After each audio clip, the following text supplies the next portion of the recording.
Hello everyone, welcome to part 2 of Docker 101.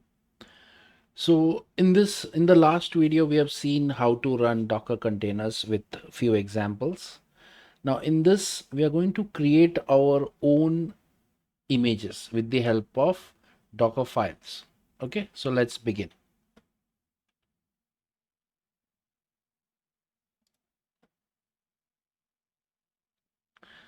So let's look at the examples. So we have covered till example 6 in the last video. So let's move on to Dockerfile examples. Okay, let's look at the first example. So I want to create a Dockerfile to add two numbers in PHP. So the platform that I need, the image that I need is PHP, right? But look at the further description.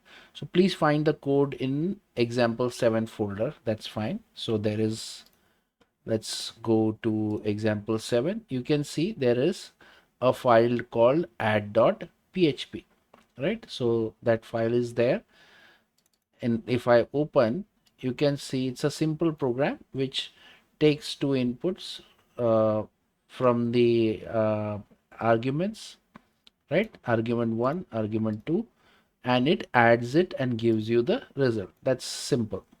Okay, so now I want to run this inside a PHP container, right?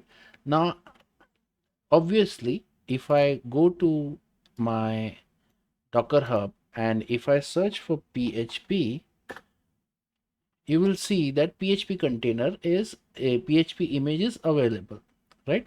But if you read the example, it is saying try to create a Docker file with the code inside it and then run it. Okay, use the base image like Ubuntu or try with Alpine. So basically what this experiment or example says is that don't use the ready-made image. Okay, so obviously the image is available, but don't use this. Try to make your own image. Okay, to start with either Ubuntu or Alpine. Okay, so if you start with Alpine as the base image, then the size will be very small. If you start with Ubuntu, the size will be slightly bigger than Alpine. Okay, so let's see how to do it. Okay, so first of all, let me just delete the file over here. That is, this is the solution to the current task. So I will just delete it and start fresh. Okay, so in example 7, you can see there is only one code that is used to add two numbers, right?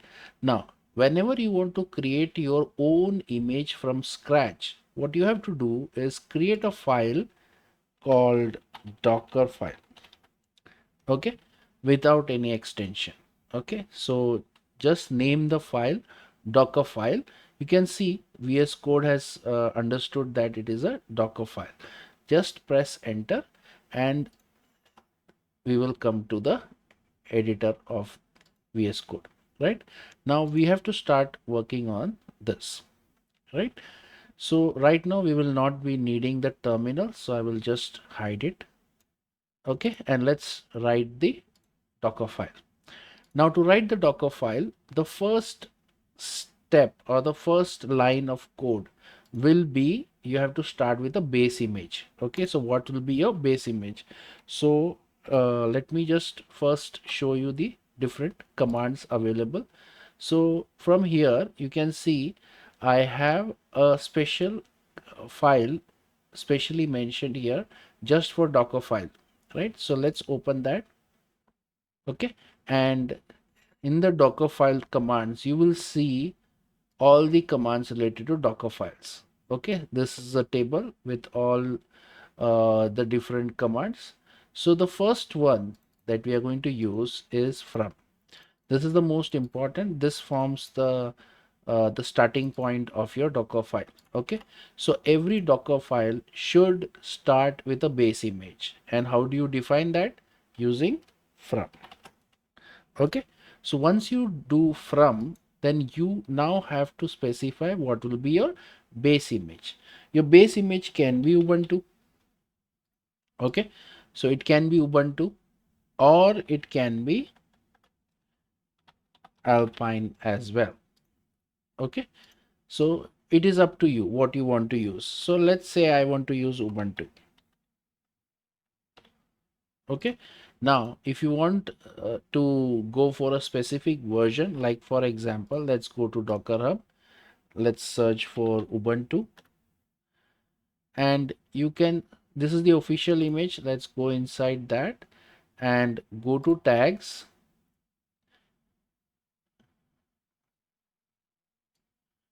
Okay, so let's go down a little. You can see I have Ubuntu 25, I have Ubuntu 24, I have Ubuntu 22, I have Ubuntu 20. So whichever version you want, you can select with the help of tags. Okay, but I'm not interested in version, so I'm just going to use Ubuntu. It will use the latest one. Okay, so I don't care which version I'm going to use. Okay, now once I've selected the base image, the next step would be to first install PHP, because see, our code is in PHP. So if I want to run this program inside the container, then the container must understand PHP. But right now our base image is Ubuntu. Ubuntu does not understand PHP. So first we have to install PHP. So how to install PHP, right? So comes the next part, right? So that is where this command comes into picture. That is the run command. Okay, so run can be used to run any Linux command or any Linux command of your choice on the on the image, right? So like for example, if you do run and if you say ls, okay, it does not make any sense why we would run ls over here, but just to show you that if you do this and if you build it, it will take Ubuntu image because you have written this command, then it will run ls command on that. Okay, it is not going to change anything, but still it will run that ls command. Okay, now I don't want to run ls command, I want to install PHP. So you have to find out the in Ubuntu how to install PHP. So it's very simple. First, you will use apt update. Okay. So the first run command, we will use apt to update. So usually if you have used Ubuntu, you know that the first, whenever you want to install anything using apt, you have to first update apt, right? So I've run that. Then I'm going to run apt install PHP. Okay, so this will install the latest PHP available for that particular machine, right? So this will install PHP, right? But along with PHP, I want few more things.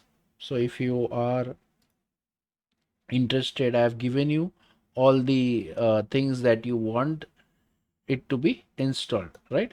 So you can select this. So I have already given you the entire command, right? So instead of doing this separately, you can do this like this also, put an and like this. Okay, so instead of running this command in two separate lines, you can simply run the first command, then put double and then run the second command. If there is a third command, you can put another and run the third command like that. Okay, so once this is done, I have given you the actual command that you will be used. So you can see first I'm going to do apt update, then I'm going to do apt install, and what all things I'm going to install? I'm going to install PHP, PHP CLI, PHP MB string, curl, JSON, OpenSSL. So all these things I'm going to install. Now a very important thing is this flag in apt, that is the -y flag. Now what is this -y flag? This -y flag will say yes to anything that comes when you click on when you run this command. So usually when you do apt install, let's say PHP, it will usually ask you for yes or no, right? Do you want to actually install it or not? Now, because this is happening inside during the build stage, there is no one to press yes or no, right? So that's why we are forcing -y, so it will automatically take yes for everything, right? So that is why this is the final command that we are going to use. Okay, so this will install PHP on this Ubuntu machine. So that is done. Now what next? So next is we want to copy this particular thing, that is this particular file, from here to somewhere inside the image. So for that, the next command, so let us go back to commands.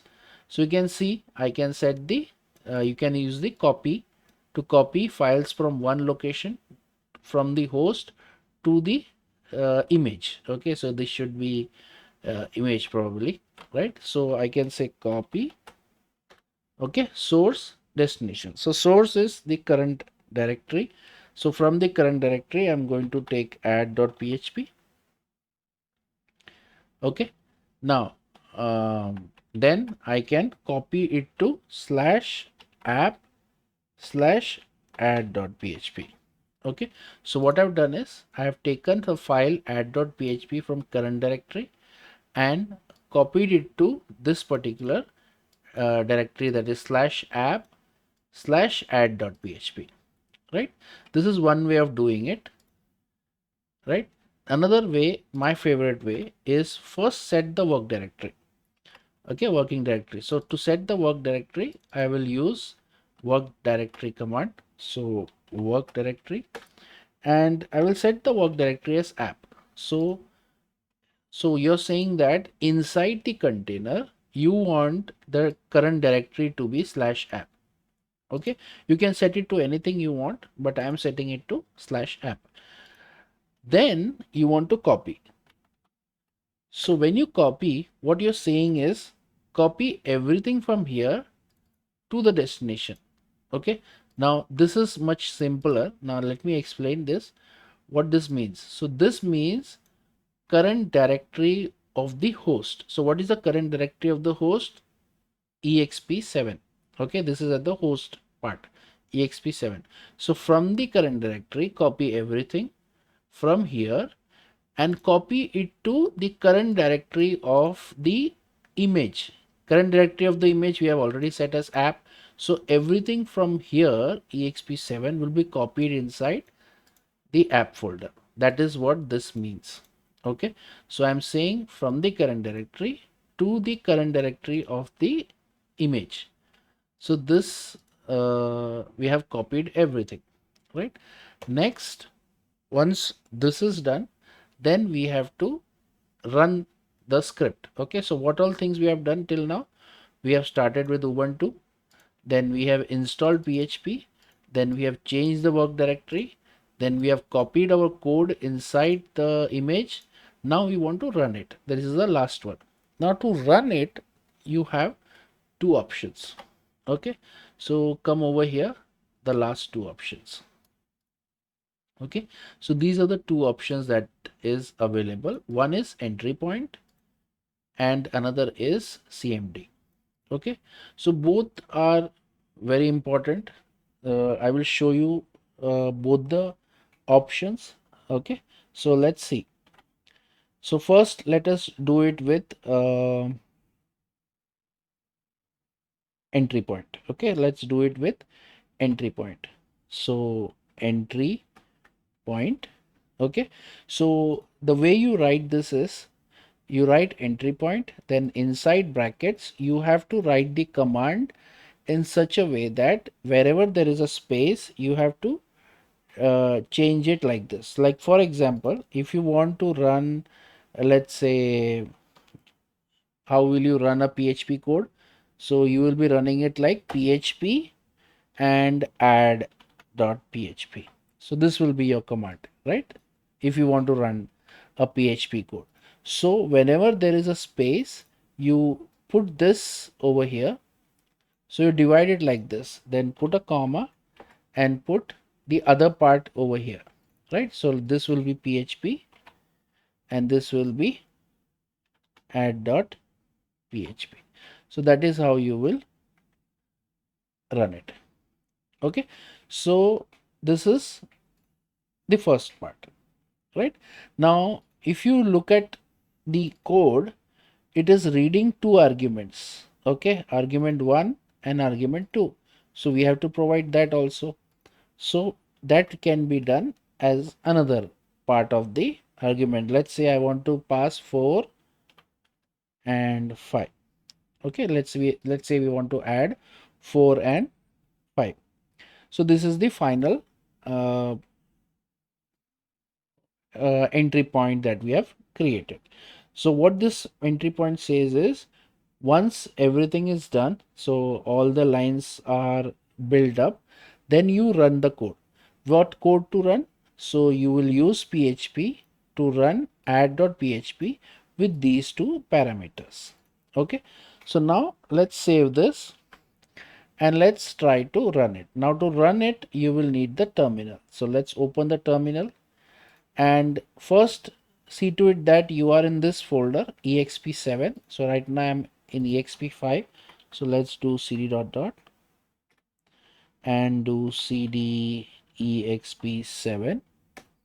Okay, so now I'm inside exp7. Now to build this, first step is to build this Docker file. Now to build this Docker file, what you have to do is you have to run this command docker build. Okay, and after docker build, you have to give the context is where your docker file is present. Now luckily our docker file is present in the current directory itself, so I will just put dot. If it is present in some folder inside this folder, so you have to give the path. Okay, but since it is inside the same folder, I'm putting dot as the folder, right? Now if I press enter, let me first open container.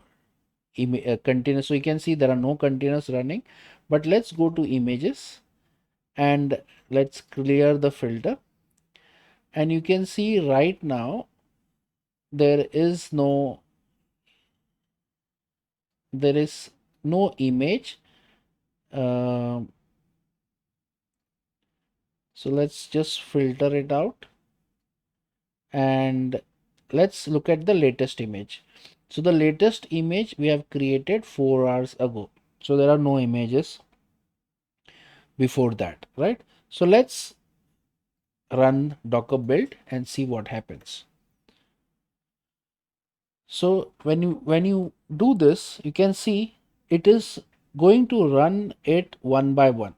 Okay, so one line at a time. So right now it is doing step number 1 out of 4, right? So the first step is to get Ubuntu. Since Ubuntu was not there, it first downloaded Ubuntu. Then you can see it went on to step 2. Step 2 is run this line of code. So it is going to run that. Once that is completed, it went on to the next step. Okay, now unfortunately it is saying unable to locate package OpenSSL. Okay, so that package is not present. So what we can do is we can just remove that. Probably we will not need it. Okay, so let's remove that and run the build command again. Now look at what happens now. Okay, since this first line is already done, we have already downloaded Ubuntu, it will not run it again. Okay, it will directly start from step number 2 because that is where there was a error. So let's run it. You can see it directly went to step 2, right? It skipped step 1 because it was catched, right? So now it is running step 2. It is trying to install all the different packages. Okay, so let's wait and see whether this line completes. Okay, so that finishes step 2. Then step 3 is completed. Step 4, copying the files, that is also done. and then it executed, then it will, so this particular line is not executed when the build stage is there, because this is executed when the container is actually run. Okay, so now the build step is done.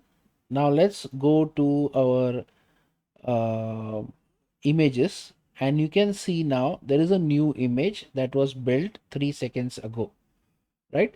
The size is 260.02 MB, because obviously we started with Ubuntu. The same thing, if we would have done it with Alpine, it would have been only 30 or 40 MB.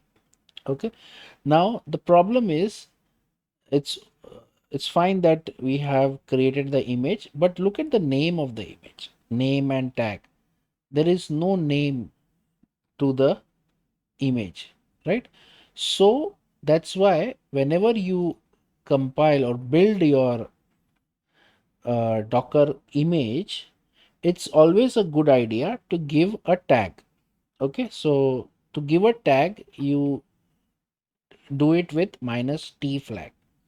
Okay, so docker build dot, then -t, and then give a name for your image. So let's say, for example, my PHP. Okay, my PHP colon latest. So if you do not give colon, it automatically assumes it is to be latest. Okay, so let's run this again once more. So it does it. You can see everything is cached. Step 2, 3, 4, everything is cached. So it is not doing again. But let's go to here, and you can see now I have a new container. Okay, which has a name called my PHP. Okay, now this is very important, because if I want to run this container, I will have to have a name to the container, right? Okay, now you can obviously run it from here directly. You just click on this and it will execute. Let me show you. So you can if you want, you can change this, but I will just click on run, and you can see I got the sum. 4 and 5 is 9, because in the entry point we have said to add PHP, run this add PHP with 4 and 5 as the input. So 4 and 5, when we add, we get 9. Okay, so this is how you run it directly, but for the time being, let's delete this and let's run it with the help of Docker commands. Okay, so now, as you know, we have an image. Let's look at what is the name of the image. My PHP. This is the name of the image. Now if I want to run this, I will simply say docker run my PHP. That's it. Okay, docker run my PHP. So press enter, and you can see I got the uh, sum as 4 and 5, right? But now this docker image is useless, because it is going to run uh, whenever we run it, it is always going to add 4 and 5. But what if I want to add 5 and 5? That is, I want to get 10, right? So can I do this? So if I put something over here, and let's say I add 5 and 5, right? So if I run this, so it is saying no, this is wrong. The basic idea is, when you use entry point, so let me just go to the definition of entry point. So whenever you use entry point, it means a fixed command. You cannot change it, or you cannot overwrite an entry point. Okay, so that means if in the entry point you have specified that you're going to run php add.php 4 5, then you cannot override this. Okay, but let's suppose you want it to be overwritten. Okay, so you want it to be overwritten, so that this can be configurable. Okay, this can be changed. So what you can do is, instead of entry point, you can say cmd. Okay, so you can do cmd. So cmd is the second one. So defines a default command, and very important, can be overridden, right? So let me show you the same thing.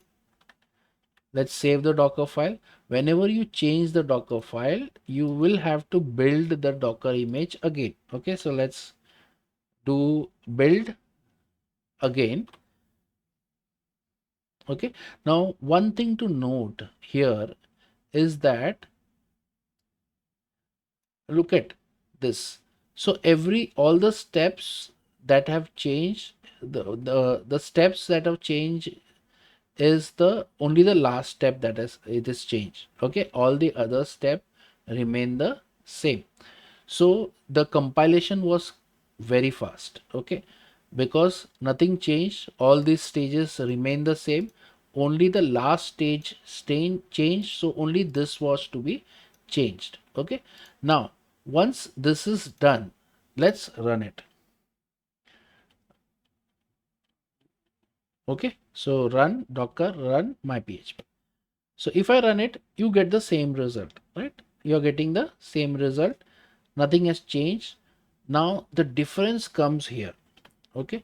Now when I want to override this default, this thing, I can do it. If you use CMD, you can override this. Okay. How will you override it? You just pass it at the end of the docker run command. Okay. So the command will be php add php, let's say 5 comma 5. Okay, so you can see the same command I am passing it over here, but with different inputs. Okay, so if I run this, you can see I'm getting the output sum of 5 and 5 is 10, right? So this is how you can use CMD if you want to override the default command. If you use entry point, you cannot override it. Okay, so that is something you have to understand, that if you use entry point, then whatever you pass over here, you cannot override it. But if you use CMD, then you can override it. Okay, now uh, a common way of using both of them together is first use, so in this command, let's look at this command. Now in this command, you would only want to change this, right? You will never want to handle this part at all, right? Because this is going to remain fixed. You want to run PHP and add PHP because that is the purpose of this image, right? But these two values you want to change, right? Because this can be any two numbers, right? So this you want to change, but this you don't want to change, right? So how you can use both CMD and entry point to achieve this? Okay, it's very simple. You use both of them. Okay, and you put entry point first and put the parameters or put the command that you don't want to change, and then you put CMD and put the remaining parameters that you would like to override, right? So I'm giving here default values as 4 and 5. So if you do not, if I save this and let's build it once more, I have built it again, and now if I run this, if I run the container, okay, without any parameters, so it will take 4 and 5 as the parameters. Let's run this. You can see it took 4 and 5, but I can now override it with, let's say, 3 comma 3, right? If I run this, you can see now it took 3 comma 3 as the, so the first number is 3, second number is 3, so 3 plus 3 is 6, right? So that is how you can use both entry point and CMD to create a much more dynamic way of creating your image or inputs, right? So usually your entry point and CMD will be the last part inside a Docker file. Between that, so the starting will be from always from, and the ending will be either entry point or CMD. In between that, you will be doing many other things. Okay, so this is the first example where we have executed a simple PHP program inside a container with our own made image. Okay, now let's look at another example. So let's go to example 6. So here we are going to deploy a simple portfolio app, okay, inside Docker container. Okay, so we are going to create. So let me first show you example 8. So let's go to example 8. So in example 8, you can see there is a simple Express app. Okay, there is an Express app. So let's first close this. Let's go to that folder. Okay, so Express and let's open. Let me delete this file because that is a solution to the program. Okay, and let's open app.js. Okay, you can see it's a simple Express app running on port 3000, right? And it has two pages, index.html and myskills.html, and it is running that simple web page. Okay, and if you open the pages, you will see there are two pages that is shown over here. Okay, so if you go to home page, this index.html is open. If you go to skills page, my skills.html page is open, right? So this is a very simple Express app, and I'm going to show you how you can run this inside a container. Okay, so now this, since this is an custom made app, so one way is to create your own image. Okay, so let's, if you want to create your own image, the first step will be to create a Dockerfile. Okay, and now we know that this image, that is this app, is using Node.js, right? It's using Express. That means the behind the scenes it is using Node.js. So let's go to Docker Hub and search for Node, and you can see I get Node.js. So let's open that and let's check whether Alpine is available. Yes, Alpine is there, so we will use this. Okay, Node colon Alpine. So the image name is Node. We will put colon and put Alpine as the tag. So let's start from Node Alpine. Okay, so that will be our starting page, right? So once I've decided this, the next step, I usually prefer to set the work directory where I will be working, right, inside the image. So the work directory, I usually prefer app. You can decide any directory of your choice.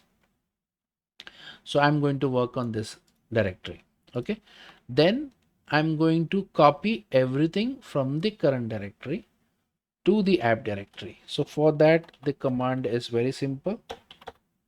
So I've copied everything from the current directory. Everything, by everything I mean the pages directory, the public directory, git ignore, app.js, package.json, everything will be copied from this host directory to the app directory. Now once that is done, if you know how Node.js or Node.js apps works, is once you copy the contents to install the packages. Okay, so if you look at an Express app, in the package.json there will be dependencies. These dependencies will tell you what all things needs to be installed. So here you can see there is only one dependency, that is express.js, right? So express needs to be installed. Now to install this, you will need to run a command. So that is run using the run command, and the command is npm install. Okay, npm install. So this will install express. Once express is installed, then I will run the node.js app. But before I run that, let me just go to app.js. Now app.js, if you refer, it is working on, this particular app is working on port 3000. Okay, so in the Docker file, I will have to also tell the image that you have to, or by default, all the ports inside the image will be blocked. Okay, so Docker cannot access those ports. So you want to manually expose it. Okay, to expose it, I will say expose and port 3000. Okay, so whichever is your port of your app, that has to be put over here. Now in my case, it is put 3000 inside the code, so I will put 3000 over here.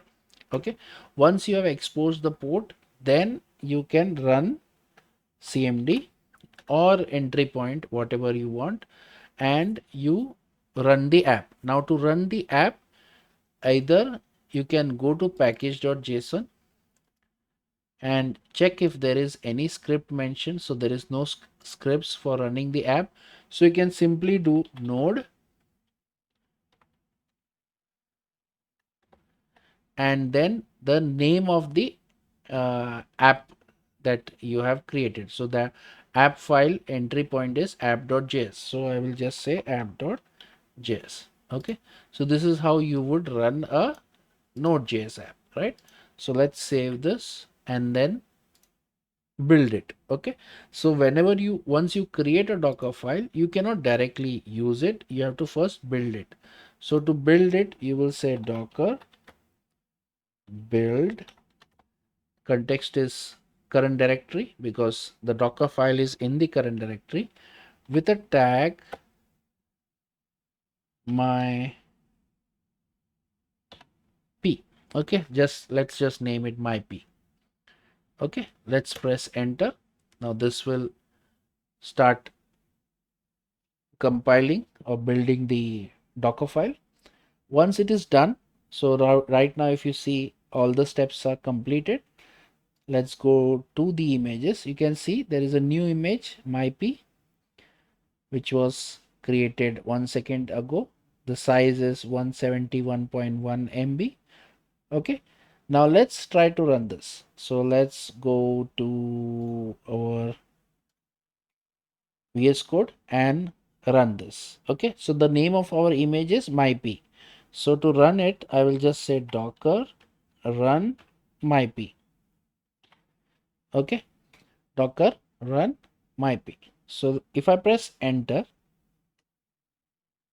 okay, so it shows that the server started, and right now it has stuck now. Okay, I cannot run any more commands. Okay, so whenever this happens, it should be understood that the app should be run in the background. Okay, so to run in the background, you have to add a flag -d. So let's stop the server first, press Ctrl C. Okay, so that instance is dead now. Let's run it again, but this time using -d. Okay, that's it. So now it is running. Let's go to Docker containers, and you can see I have one container running. From this green symbol, I can see that this is the container that I'm running. The image is myp, but unfortunately I cannot see the output. Reason is there are no port mappings. Okay, so this is again, I have forgot to add the port mappings. Okay, so let's go to Docker desktop, select everything, delete it, We don't want this. Okay, let's try it one more time. Okay, but this time we are going to add the port mappings also. Now the port mappings is now inside the container, the port is 3000. Okay, so you can see I have exposed port 3000, right? Now on the host, it is up to you what port you want. Okay, the host port is decided by you. So I may say 9000 port. Okay, that's fine.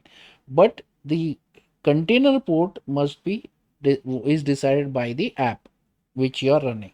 So in our case, our app is running at port 3000. So the second port in this command will be 3000.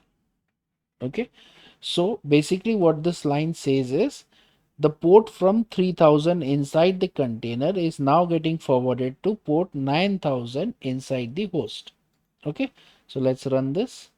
Let's go to Docker, and you can see now there is a new container running from the image myp with this port mapping. Okay, so if I click on this, you can see my portfolio website is opened, right?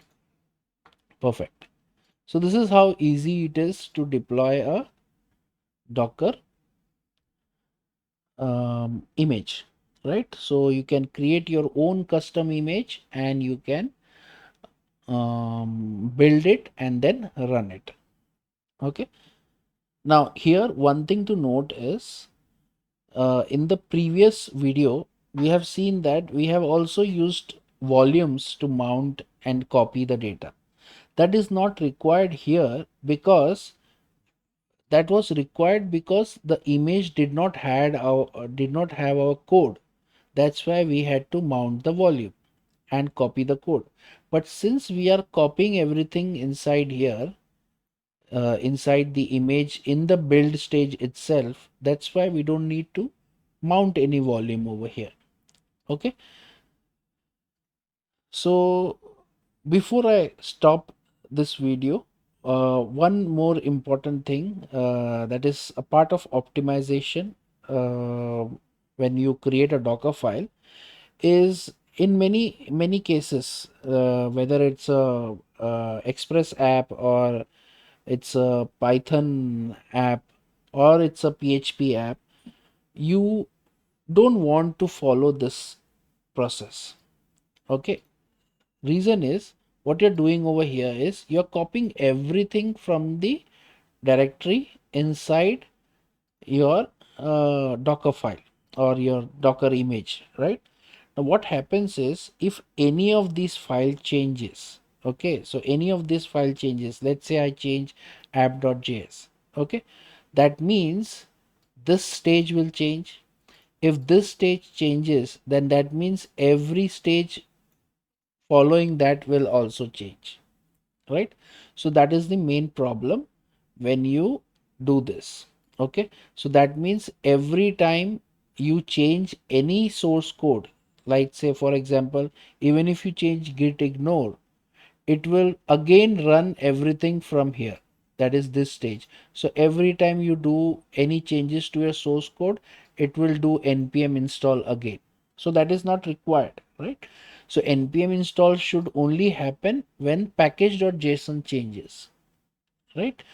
So to solve that problem, what you can do is split this part into two steps. Okay, so let me show you how you can do that. So this will also work, but to make it a little bit more optimized, I will do this. First, I will copy only package.json.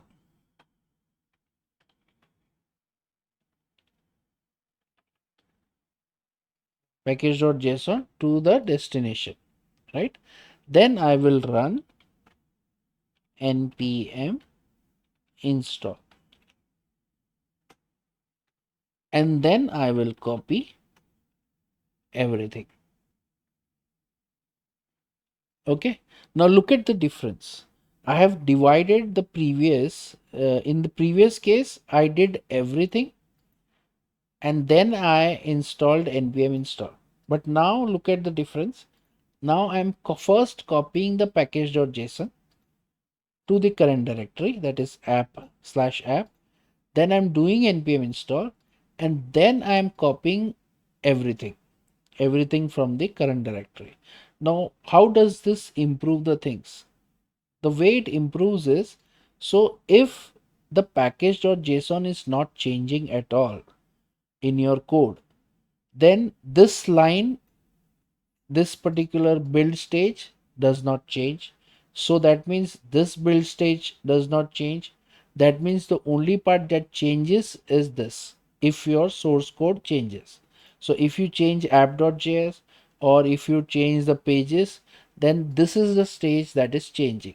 So that means still here, from step number 1 to step number 4, everything remains the same, right? So just by splitting the copy task, and first copying the package.json to the folder, and then copying the entire thing, this greatly improves the build stage of Docker. Okay, so that's it for this video. Now if you want to take few more examples, I have given few more of them. How to deploy a React app. Okay, you can create your own Docker file to first build the React app and then deploy it. Then you can also try to deploy a Django app using Python. Okay, so these are the two examples that you can try it whenever you have time. Okay, so that's it for this part of the video. In the next part, we are going to start with Docker Compose. Okay, so using Docker Compose, we are going to run multiple containers at once. Okay, thank you everyone. I hope you all enjoyed it.